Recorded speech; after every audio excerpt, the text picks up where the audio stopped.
অস্টিঅ'আৰ্থ্ৰাইটিছ হ'লে ডাক্তৰে বিষ নিৰাময়ৰ কাৰণে মেডিচিন দিয়ে।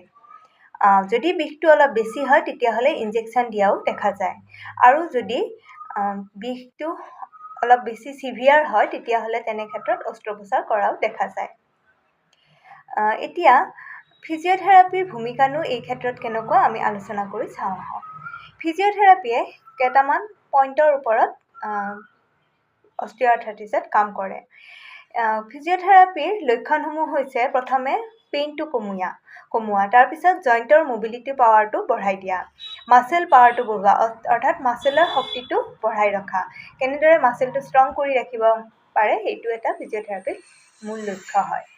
আৰু তাৰপিছতে মানুহ এজনৰ যিবোৰ দৈনন্দিন ক্ৰিয়াকলাপ সেই কামসমূহ যাতে সক্ৰিয়ভাৱে কৰি থাকিব পাৰে তাৰ বাবেও ফিজিঅ'থেৰাপি ট্ৰিটমেণ্টত যথেষ্ট গুৰুত্ব দিয়া দেখা যায়।